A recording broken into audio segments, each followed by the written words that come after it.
The Canadian mistreatment of internees during World War I is an often shrouded and concealed past.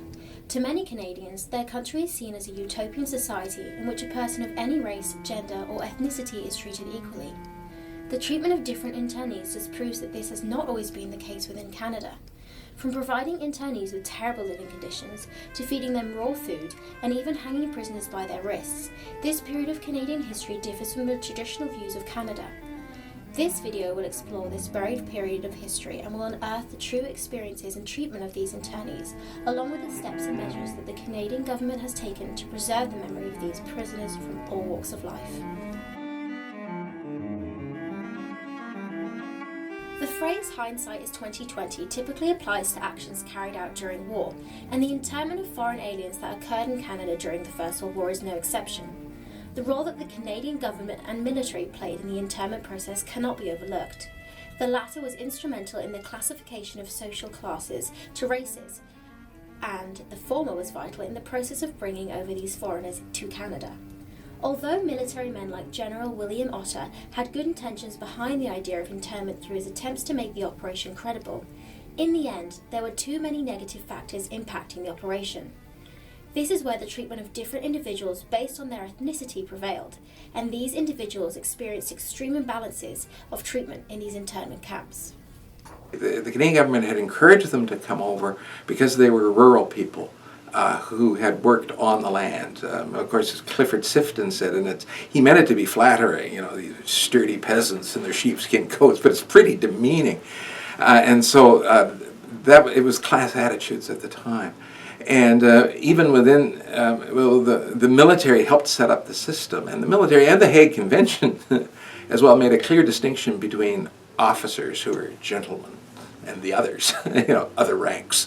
And unfortunately, socially, most of the Austro-Hungarian people fell into the laboring classes or the other ranks classes, and the Germans tended to be more officer category.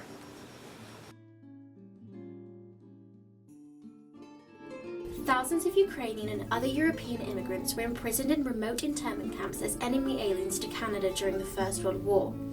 These internees were divided into two main groups: citizens of Austria-Hungary, of whom were mostly Ukrainians, and citizens of Germany.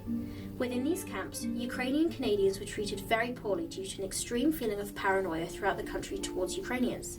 They were deemed as enemy aliens, and the perceived threat of their existence caused the Canadian government to take action and imprison them.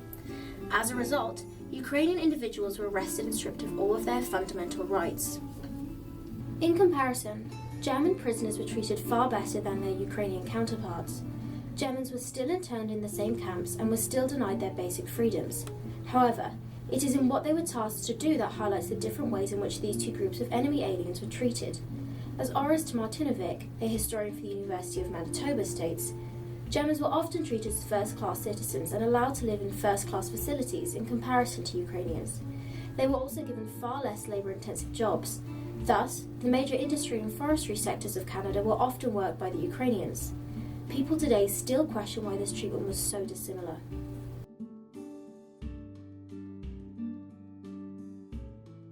That is, Germans tended to come from the better ranks of society.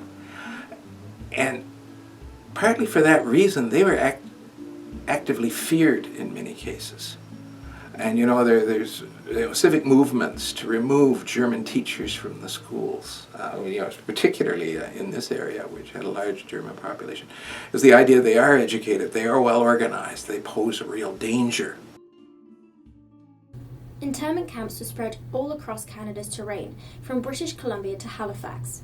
These camps held approximately 8,000 prisoners during the war, and research shows that for the most part, these camps were less than ideal. Cold weather, poor living conditions, lack of provisions, and minimal cover from the elements led to extreme discomfort and the loss of life. Castle Banff had one of the worst reputations. Prisoners were beaten with bayonets, and if they spoke when they were not supposed to, they were hung by their wrists as punishment. Additionally, men were only provided with rubber sheets and one blanket to sleep on. In an environment that could reach temperatures of -20 or lower, conditions for the inmates were dismal. Similar conditions were found at Spirit Lake Camp, where prisoners were not provided with wood for heating and cooking, thus resulting in consumption of raw meat and therefore many contracted illnesses. Camp Brandon, on the other hand, had a reputation of being particularly lenient. There was little in the way of strenuous work, and inmates were even allowed to take walks in the city of Brandon on occasion. In their spare time, men carved wood, built violins, and created necklaces and trinkets. Unfortunately, the experience at Brandon was few and far between. For most Ukrainians, the experience was exhausting, inhumane, and unacceptable within the values of today's society. Death often imitates life. The case of these internees is no different. Germans were given the first-class treatment by the Canadian government, and a vast majority of their war graves have been relocated to Woodland Cemetery in Kitchener. The town's German heritage allows for these graves to be properly commemorated and respected by the community at large.